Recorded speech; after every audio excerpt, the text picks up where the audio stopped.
19, de 15 a 17. Disse-lhe o Senhor: vai, volta ao teu caminho para o deserto de Damasco, e em chegando lá, unge a Azael, rei sobre a Síria. A Jeú, filho de Ninsi, ungirás rei sobre Israel.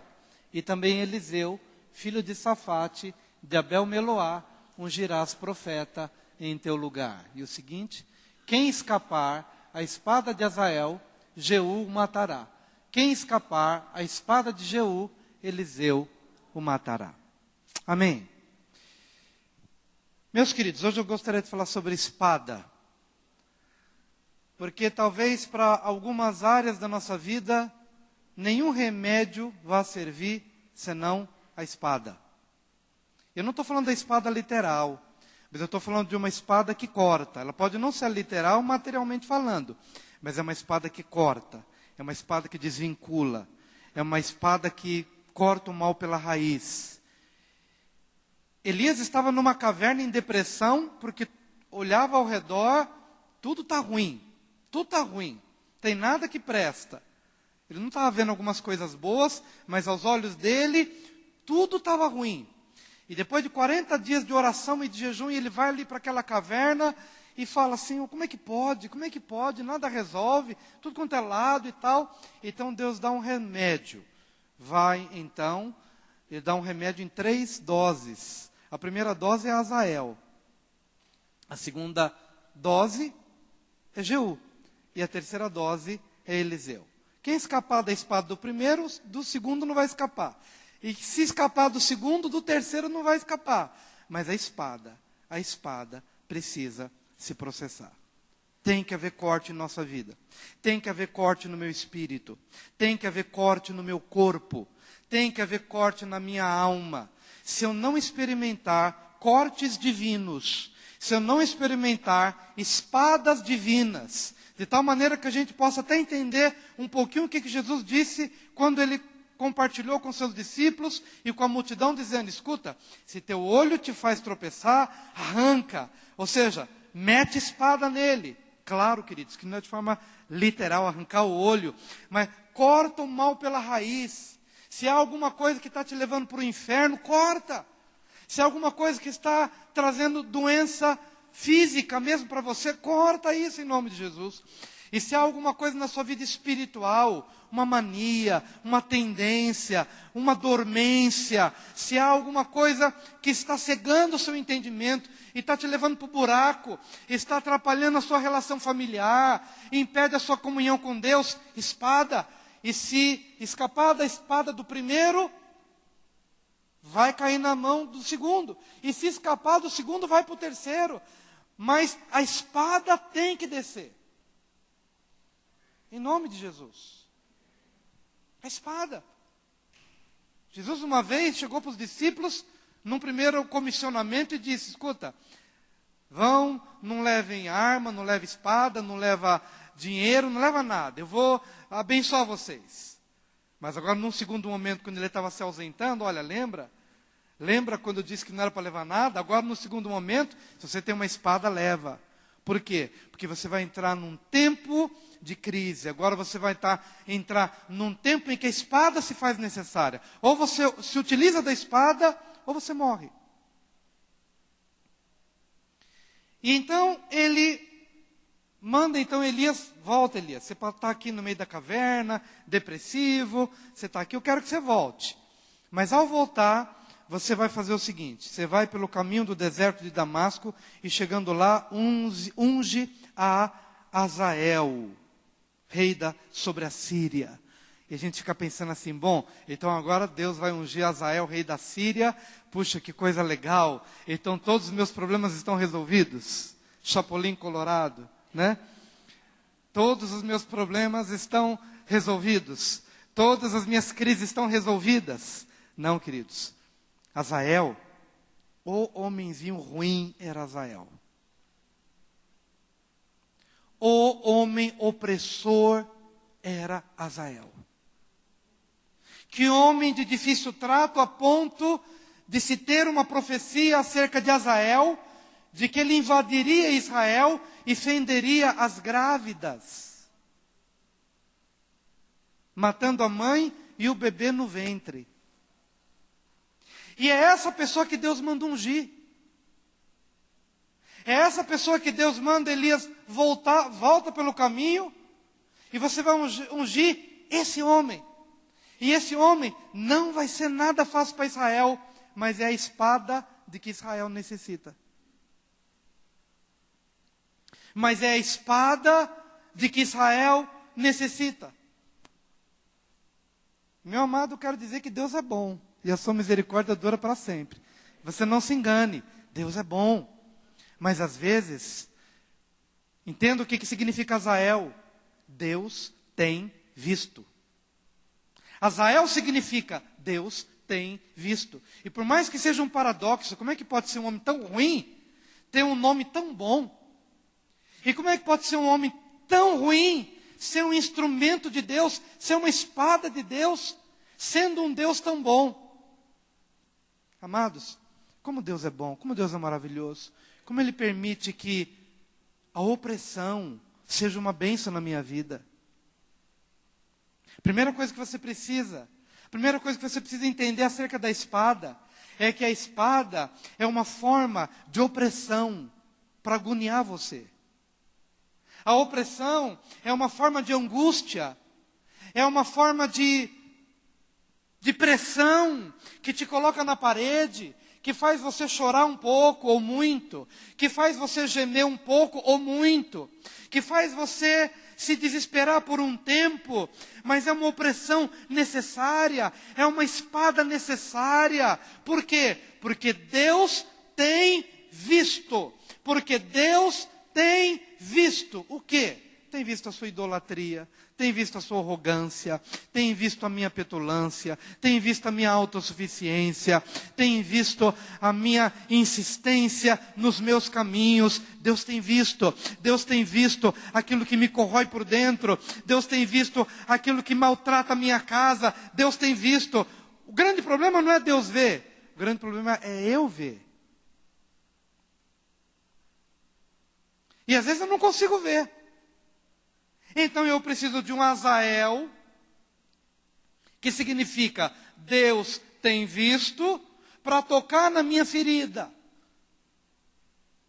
para me envergonhar, para me humilhar, para que esse processo todo possa me levar para os pés de Deus, e no final eu vou entender, Senhor, como foi difícil o Azael na minha vida, como foi difícil aquele chefe na minha vida, como foi difícil aquele período na minha vida, como foi difícil ter sido roubado, envergonhado, ter sido ultrajado, como foi difícil aquele período. Se puder dar uma reguladinha no microfone, estou tendo que afastar aqui um pouquinho, queridos.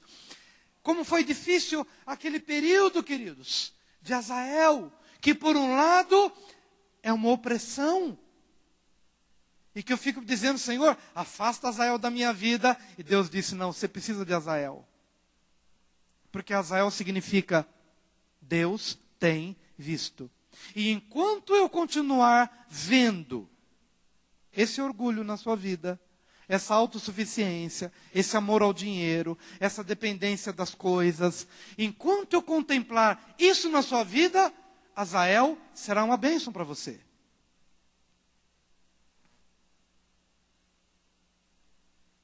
Quantos estão entendendo? Amém, queridos? Quero dizer, queridos, que todo Abel precisa de um Caim. Que todo Jacó precisa de um Esaú. Todo Moisés precisa de um Faraó. Toda Ana precisa de uma Penina. Toda Sara precisa de uma Agar. Todo Paulo precisa de um Alexandre Latoeiro. E todo Jesus precisa de um bom fariseu.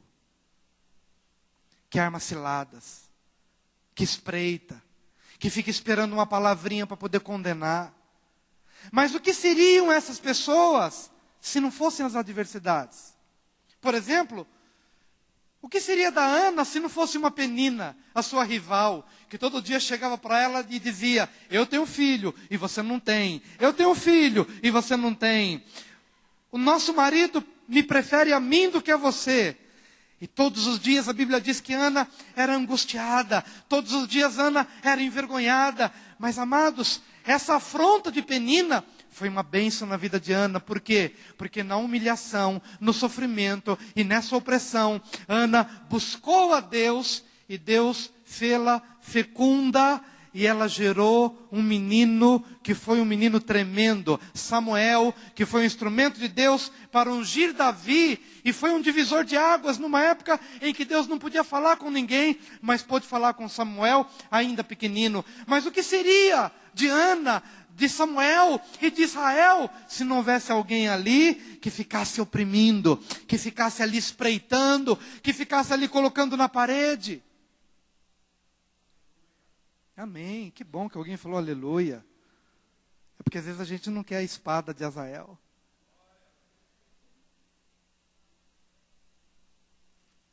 Então alguma coisa não mudou ainda.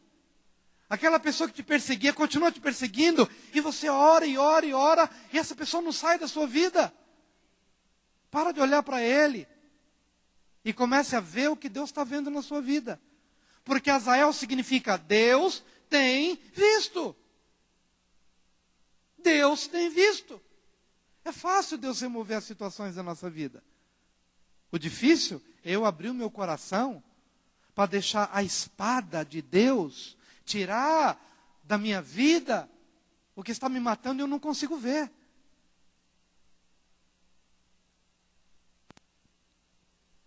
Que seria de Jacó sem o Esaú? Um dia Jacó é atormentado por uma notícia. Sabe aquele irmãozinho gêmeo que você tem? E que você enganou ele lá há 20 anos. Ele está vindo. Lembra que ele prometeu te matar? Pois bem, 20 anos se passaram, mas parece que ele não esqueceu não. Por quê? Ele está vindo atrás de você e ele não está sozinho. Tem 400 homens com ele. Imagina a vingança potencializada, multiplicada. Imagina, queridos, o que é essa sinergia do mal contra Jacó. Imagina o que é isso. Problema não resolvido, situações não resolvidas, e que de repente 20 anos se passam, e está lá Esaú, e com 400 homens vindo contra Jacó. Mas se não fosse essa experiência, Jacó nunca teria se transformado em Israel. Jacó nunca teria seu nome mudado, nunca teria sua identidade transformada. Se não fosse esse momento de agonia, de opressão, para espremê-lo contra a parede, para fazer com que ele se lembrasse do período em que ele trapaceou o irmão e o pai. Se não fosse essa experiência opressora, Jacó continuaria sendo Jacó. Não nasceria uma nação, não haveria um redentor, e nós estaríamos perdidos.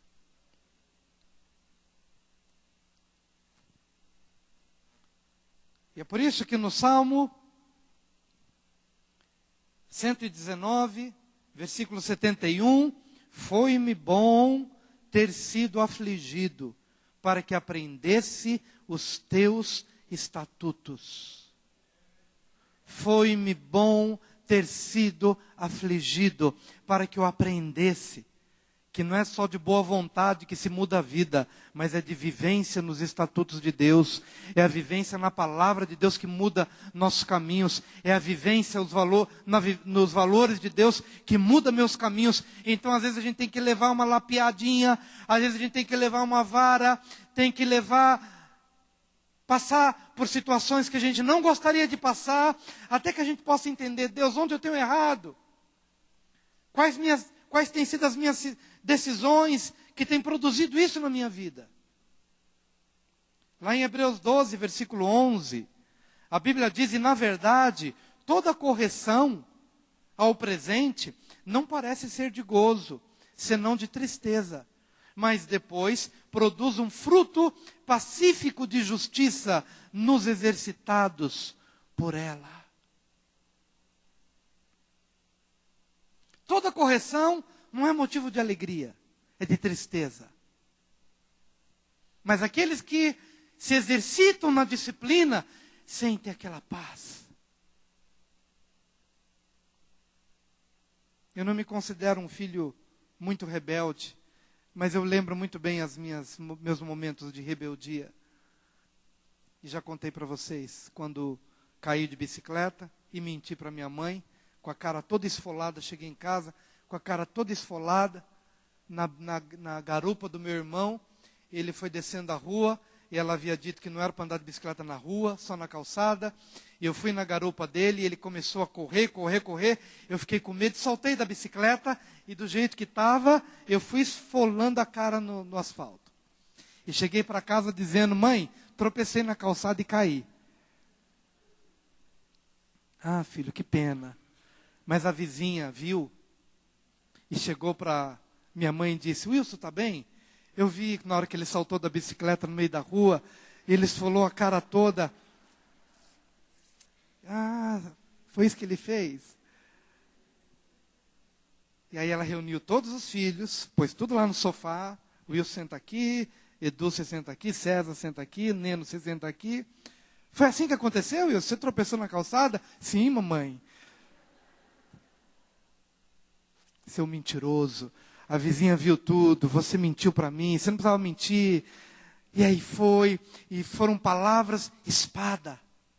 Ela não me deu uma surra, porque eu já estava muito dodói ali, já com febre naqueles dias. Ela não me deu, ela não fez aquela disciplina física. Mas cada palavra era uma espada, revelando a minha mentira, meu engano, minha tristeza. Ali eu menti para minha mãe, eu não tinha por que mentir para ela. E cada palavra era uma espada. Era Azael, era a espada da correção e da disciplina, vindo e cortando a minha mentira. E eu descobri naquele dia: não vale a pena mentir para minha mãe, nem para pessoa alguma. Porque qualquer coisa que você venha falar, que não seja verdadeiro, mais cedo ou mais tarde, a sua mentira vai te visitar.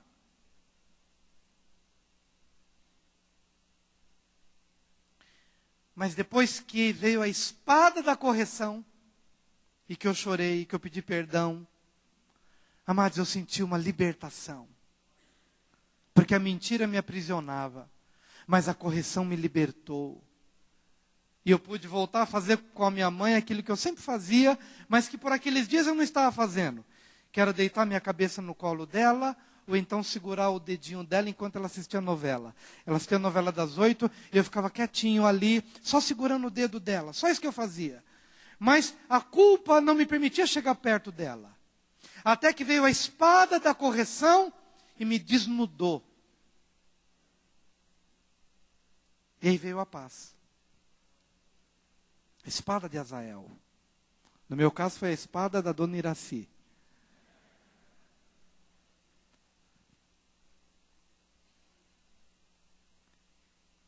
Amém, queridos? Porque a nossa leve e momentânea tribulação produz para nós um peso eterno de glória, muito excelente. Eu não vou perguntar se você quer a espada de Azael na tua vida, porque acho que eu estaria oprimindo. Mas Deus sabe em que intensidade Azael precisa ser um instrumento na tua vida. Por quê? Porque Azael significa Deus tem visto. Deus tem visto como você tem tratado a sua esposa. Deus tem visto como você se refere aos seus pais. Deus tem visto como você paga seus impostos. Deus tem visto como você perdoa as pessoas. Deus tem visto. Deus tem visto. Deus tem visto. Quem escapa da espada de Azael vai cair nas mãos de Jeú. Interessante que o nome Jeú é Jeú, mais ou menos. Da raiz Yavé é ele. Não quer dizer que Jeú era Yavé, mas quer dizer que Jeú seria tão instrumento de Deus, que é o próprio Deus fazendo. E sabe o que Jeú fez? Enquanto que Azael era o rei da Síria, é um opressor que vem de fora. Azael é um opressor que vem de fora, mas Jeú é quem faz a purificação por dentro. Jeú foi ungido rei de Israel. Enquanto Israel era oprimido por Azael, que vem de fora, circunstâncias externas ou inimigos externos, Jeú é aquele que vai fazer a limpeza dentro. Amém, queridos? E sabe o que Jeú faz? É outra espada. É outra espada.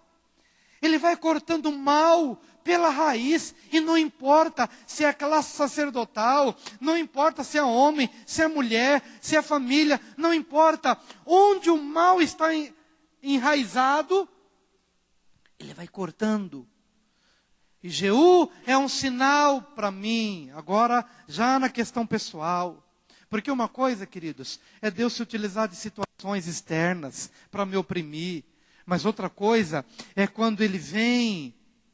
Jeú significa Yahvé é ele. É quando você deixa Deus tratar das coisas mais pessoais, mais carnais, mais pecaminosas, que você tem considerado como coisas íntimas suas. E você não se livra delas. Você precisa de Jeú para cortar o mal pela raiz. E vou dar um exemplo. Lá em Números 11, 31 a 34. Então soprou um vento do Senhor. Apenas ouça se quiser, para não gastar muito tempo. Então soprou um vento do Senhor e trouxe codornizes do mar. E as espalhou pelo arraial, quase caminho de um dia. De um lado e de outro lado, ao redor do arraial. Quase 2 côvados sobre a terra. Então o povo se levantou todo aquele dia, toda aquela noite, e todo o dia seguinte, e colheram as codornizes. O que menos tinha, colhera 10 homens. E as estenderam para seu redor do arraial.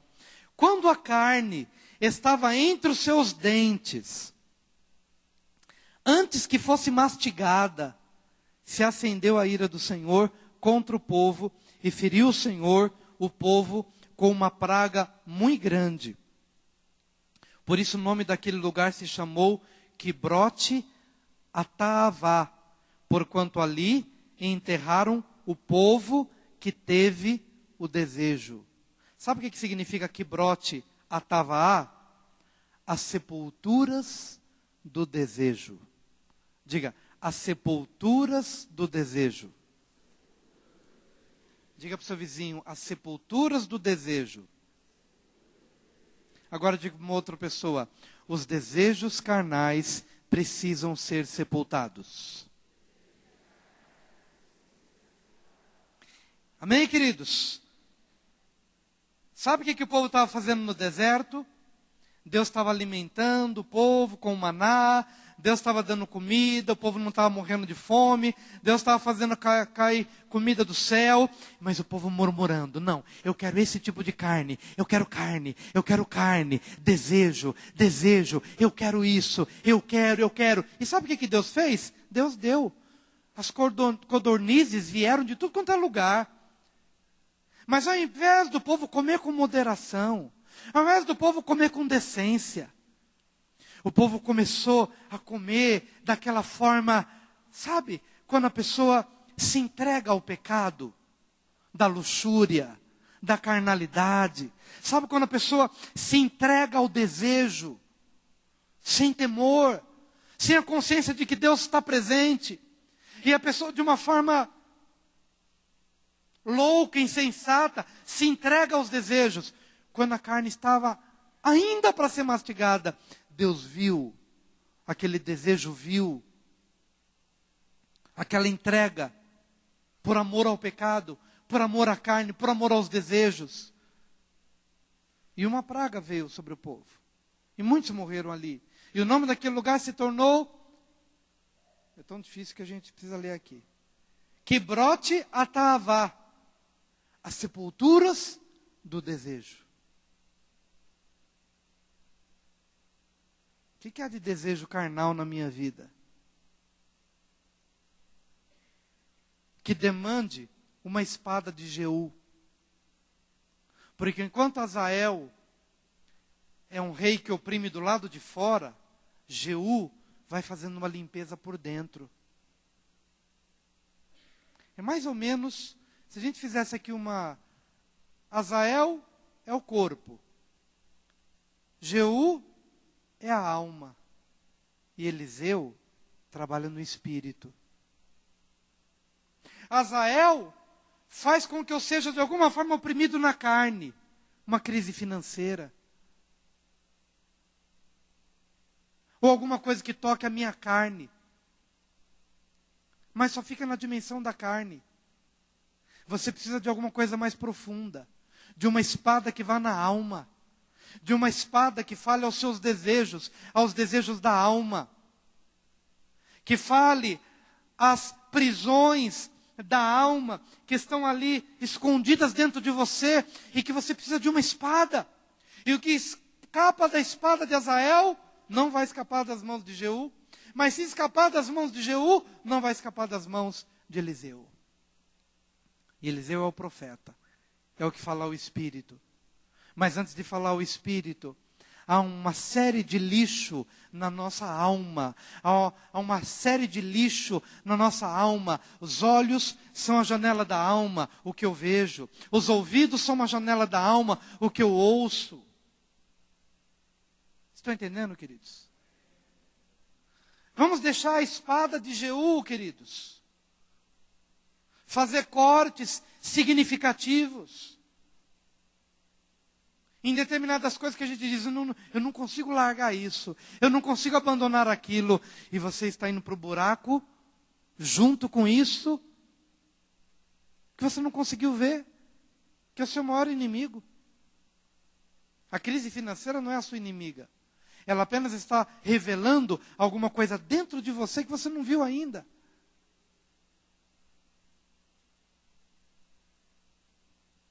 Espada de Azael. Mas agora a espada de Jeú. Quem sabe a gente não necessite de uma experiência semelhante à de Kibroth Hatavá, que significa as sepulturas do desejo. Senhor, que nessa semana, como naquela semana tivemos aí o sangue, passar pelo sangue, a aspersão do sangue, o sangue me redime. Quem sabe a gente não necessite de momentos onde a gente possa lidar desejo a desejo. Lidar com questões da nossa alma que revelem, aí está o meu problema, aí está o seu problema. E abrir valas, e mais valas, e sepultar esses desejos, todos eles. Todos eles. Todos eles. Espada de Jeú. Espada de Jeú. Espada de Jeú. Talvez nessa espada a gente tenha que cortar a língua. Cortar a língua. Talvez não, com certeza. Cortar a língua. Porque aquilo que eu falo está amarrando a minha vida e eu não estou percebendo. Espada de Jeú, que faz com que eu olhe as situações e ao invés de ver Deus ali, o mover de Deus, a promessa de Deus, eu uso a minha língua para amarrar minha própria vida e a vida de outras pessoas. Espada de Jeú, cortar. Tudo que eu estou falando aqui, querido, não é... É sempre bom. Eu lembro que eu, quando era mais jovem, pregador, pregando sobre Abraão sacrificando o seu filho lá no monte, eu falei tão literalmente, sacrifique seu filho, e depois o meu pastor teve que corrigir. Não sacrifica teu filho não. O pastor foi tão literal que as pessoas vão para casa achando que tem que matar o filho, ou cortar a língua, ou arrancar o olho. Mas é entender o que Jesus está dizendo. É tão sério que você tem que fazer cortes significativos na tua vida. E desde o dia em que nós pregamos aqui sobre a lepra e a língua, toda vez que eu sou propenso a falar alguma coisa, eu penso duas vezes, da minha boca não vai sair isso. Da minha boca não vai sair isso. Tenho que me disciplinar. Tenho que me disciplinar. É espada de Jeú. É espada de Jeú na alma, nos vícios. Vícios de linguagem, nos hábitos carnais. Que alimenta o seu ego, que alimenta a sua vaidade, que alimenta a sua avareza, que alimenta a sua e as minhas impurezas. Enquanto Azael toca na carne, Jeú toca na alma. Faz um trabalho interno.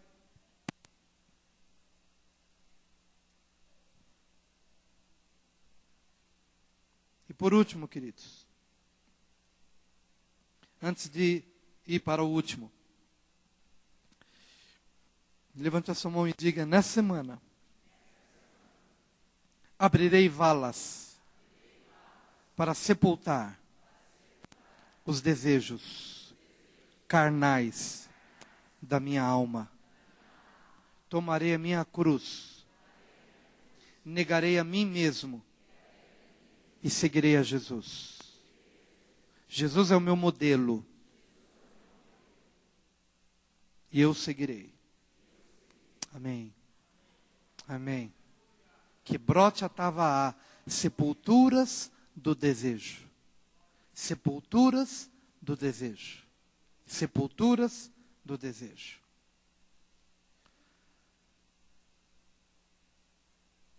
Na verdade, Azael é o opressor.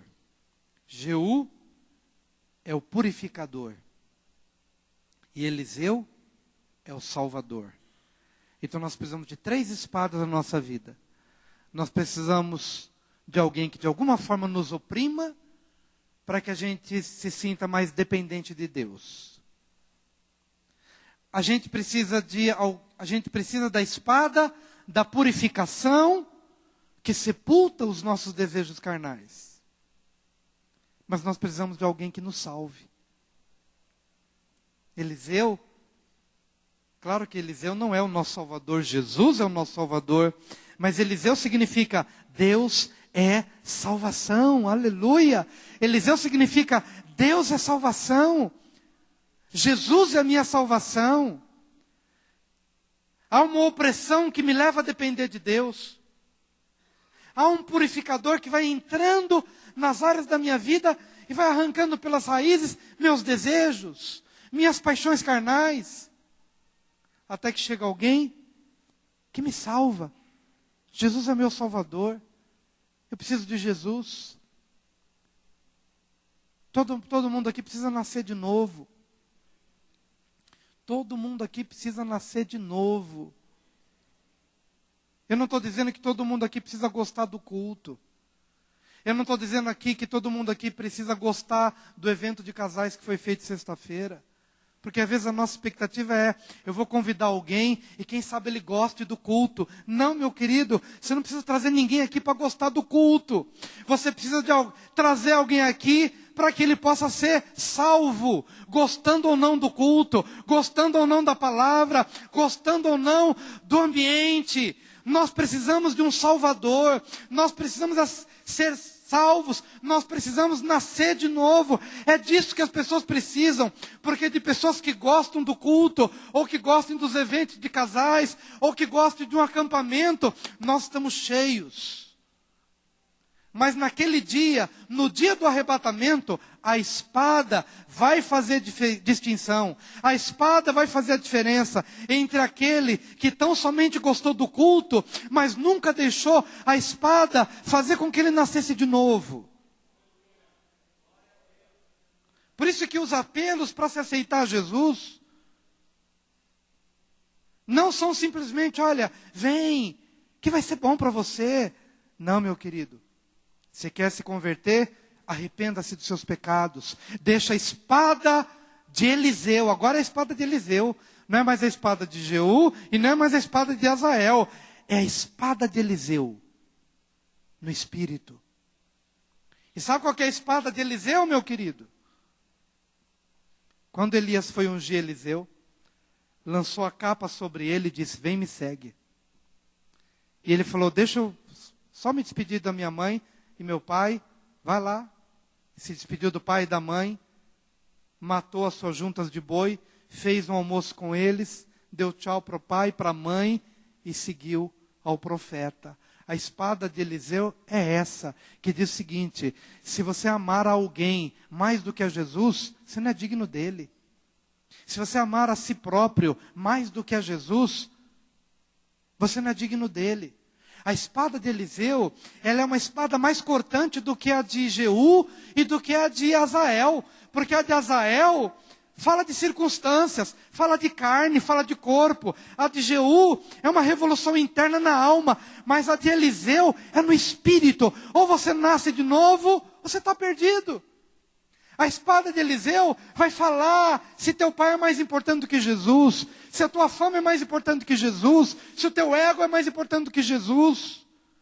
Então não é para você gostar do culto, é para você se arrepender. Não é para você gostar do ambiente, é para você se converter de verdade. Porque se nós não passarmos pela experiência da espada de Eliseu, não é para você gostar. Eu gosto de ser batista. Eu gosto de ser metodista. Eu gosto de ser igreja nacional. Eu gosto de ser ensejequiano. Vai muito ensejequiano para o inferno. Vai muito metodista para o inferno. Vai muito batista para o inferno. Por quê? Porque nunca experimentou a espada de Eliseu, que significa o corte no espírito, que produz novo nascimento, que produz conversão, que produz mudança real de vida, de dentro para fora.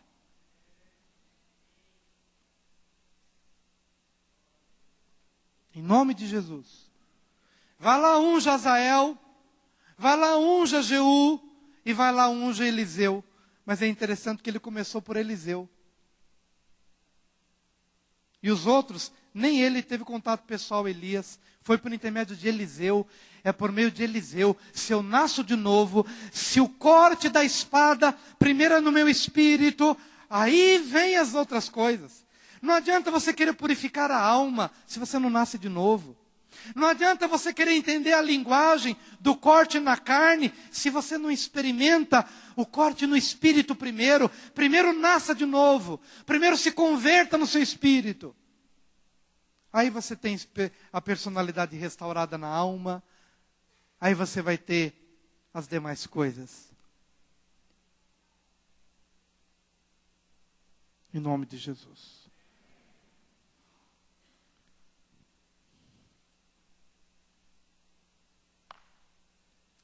Eu quero orar com os irmãos. E quero pedir que o Senhor tenha misericórdia de nós. Que Ele não poupe a espada dele sobre nós. Porque é a única forma da gente ser salvo. Que Ele não poupe a espada dele sobre nós. Porque é a única forma que nós temos para experimentar salvação. Mas que no uso da espada dele, Ele tenha misericórdia. Ele tenha misericórdia. E se você quer, vem aqui à frente. Vamos orar.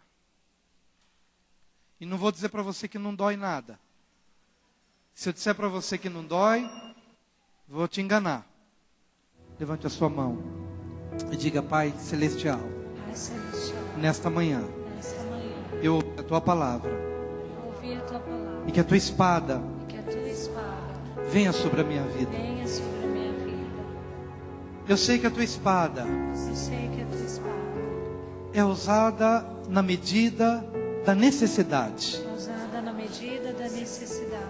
E se há em mim algo que me molesta, que me envergonha, que me aprisiona, vem com a Tua palavra, que é a espada que divide alma e espírito, juntas e medulas, e que é apta para discernir os pensamentos e os propósitos do coração.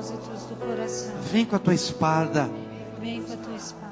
e salva a minha vida, salva a minha casa, salva a minha descendência, salva a minha família. Oh Senhor querido, eu quero compreender as circunstâncias que se levantaram contra mim. Por muito tempo eu não as entendi. Mas hoje eu entendo que o Senhor se utilizou das circunstâncias adversas como espada para me curar. Mas hoje, ó Deus, eu também quero a espada que trata da minha alma, que vai arrancando os vícios da minha vida, os hábitos que revelaram prisão. Vem com a tua espada. E vem com a tua espada, Senhor, no meu espírito. Yahvé é salvação. Jesus é minha salvação. Que faz com que eu nasça de novo. E tenha um novo entendimento. E tudo começa por aí. Nascer de novo. Arrependimento. Choro. Vergonha. Vergonha dos próprios pecados. Das palavras malditas. Das ações que prejudicaram outros. Senhor, hoje eu quero ser um vaso novo. Na tua presença. Em nome de Jesus. Enquanto você vai revendo a sua vida, vamos cantar.